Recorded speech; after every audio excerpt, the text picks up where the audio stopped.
मी आज तुम्हाला बिट्ट्या करणार आहे महाशिवरात्रीसाठी स्पेशल बिट्ट्या। तर आता तुम्ही बघा, आपला जो नॉर्मल आटा असतो तो 4 वाटी आणि त्यामध्ये 1 वाटी रवा घेतला आणि आपण पोळीसाठी जेवढा उंडा घेतो तेवढाच घेतला। त्यापेक्षा तुम्ही छोटी घेऊ शकता आपल्या आकारावर ते। आणि ते आता लाटले तर त्या उंड्यामध्ये मी तेल, थोडंसं जिरं, ओवा हे पण टाकलेलं आहे। आता या उंड्याला लाटून घेतलं पुरीपेक्षा मोठं आणि त्याला तेल लावलं, त्याची अर्धी साईड मोडली, त्यावरती अर्धी साईड मोडली आणि हे पूर्ण अशी मोडून घेतली। म्हणजे याचा चौकोनी आकार तयार झाला। त्याच्या कडा पूर्ण अशा पॅक केल्या आणि त्याला तेलाचा हात लावून एका ताटामध्ये त्या ठेवल्या। अशा आपण तयार करून घ्यायच्या आहेत बिट्ट्या आपल्याला। मी तुम्हाला अजून एक बिट्टी अशी मी तयार करून दाखवते, म्हणजे तुम्हाला ते बिट्ट्या कशा केल्या हे समजेल। याच पद्धतीनं दुसरी पण मी तयार केलेली आहे। माझ्या चॅनलला नवीन असाल तर लाईक करा, सबस्क्राईब करा व कमेंट बॉक्समध्ये माझ्या बिट्ट्या कशा झाल्या हे अवश्य सांगा व तुम्हीसुद्धा करून बघा आणि त्यामध्ये काही चूक असल्यास तुम्ही मला त्यामध्ये काय बदल करायचा ते सांगा। आणि नवीन पदार्थ पाहण्यासाठी माझ्या चॅनलला बेल आयकॉन दाबा, म्हणजे नवीन पदार्थाच्या नोटिफिकेशन तुम्हाला ताबडतोब ह्या मिळतील। अशा पद्धतीने मी ही आता दुसरी पण बिट्टी तयार केलेली आहे आणि ती आता त्याला पण तेल लावायचे आणि ताटामध्ये ठेवायचे आहे। अशा आपण बिट्ट्या जेवढे आपले आहे त्यात आधी तयार करून घ्यायचे आणि अर्ध्या बिट्ट्या झाल्यावर आपण एका कढईमध्ये पाणी ठेवायचे गरम करण्यासाठी। आता ही पण बिट्टी मी तयार केली, तिसरी पण।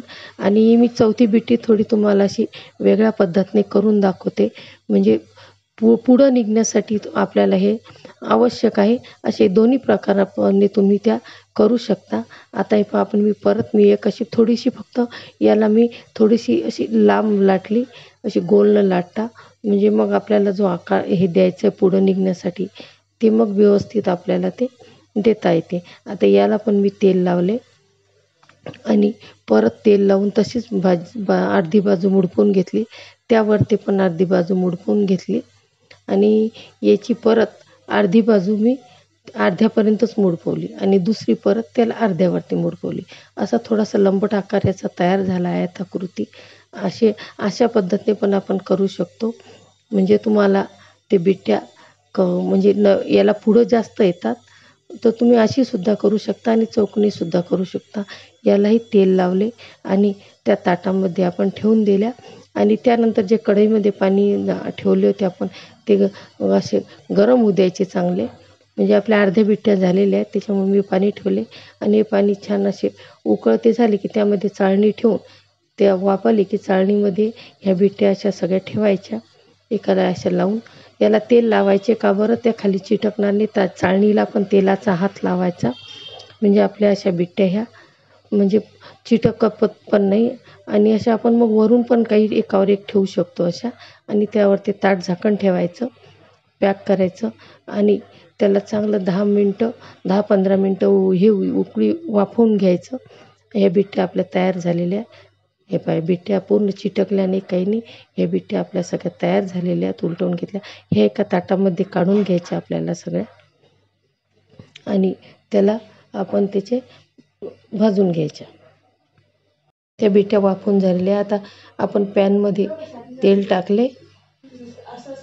टाकले आणि त्या तेलामध्ये छान ते तेल पसरवून घेतले। जास्त तेल याला लागत नाही, तळण्यासाठी खूप तेल लागते आणि त्यानंतर कडकही होतात, ह्या छान अशा सॉफ्टी आणि नरम होतात। आणि आता आपण यामध्ये एक त्या आहेत ते तेल थोडंसं हे झालं की मग त्या तेलामध्ये ठेवून द्यायच्या आणि याला असे छान खरपूस भाजून घ्यायच्या, म्हणजे खाण्यासाठी पण नरम लागतात। तुम्ही हे गोड आंबट वरणासोबत किंवा तशासुद्धा, किंवा आपण गूळ टाकून जो चुरमा करतात तूप टाकून त्यामध्ये पण छान लागतात ह्या। आणि मुलं तर तशाही छान आवडीने खातात, कारण हे छान अगदी खरपूस भाजलेल्या असतात। तुम्हाला आता किती लेअर त्याच्या येतात, हे पूर्ण भाजल्यावरती मी तुम्हाला सांगते। ह्या फक्त अलटपलट करत राहायच्या, अगदी कमी तेलामध्ये ह्या पूर्ण भाजल्या जातात। तळण्यासाठी जे भरपूर तेल लागते आणि ऑइली पण होत नाही. जे लोक ऑइली पदार्थ खात नाही त्यांच्यासाठी तर या फारच छान आहे. आणि या गोल याच्यासाठी नाही केल्या की त्या भाजण्याला त्रास होतो. ह्या चौकोनी केल्या म्हणजे भाजण्याला अगदी सोप्या जातात, कारण ह्या चपट्या असतात. ह्या म्हणजे असे तुम्ही उलटपालट करून छान भाजू शकता. अगदी महाशिवरात्रीसाठी तुम्ही अवश्य करून बघा. तसे पण नॉर्मलमध्ये वरणासोबत तुम्ही या बिट्ट्या करू शकता. म्हणजे खाण्यासाठी एक हे पहा, आता यामध्ये तुम्हाला ही बिट्टी दाखवते, पण मधातून कापली मी. हे पहा याला किती लेअर आलेले आहेत आणि भाजल्या पण छान गेलेल्या आहेत. तर मला तुम्ही या कशा झाल्या अवश्य सांगा. सबस्क्राईब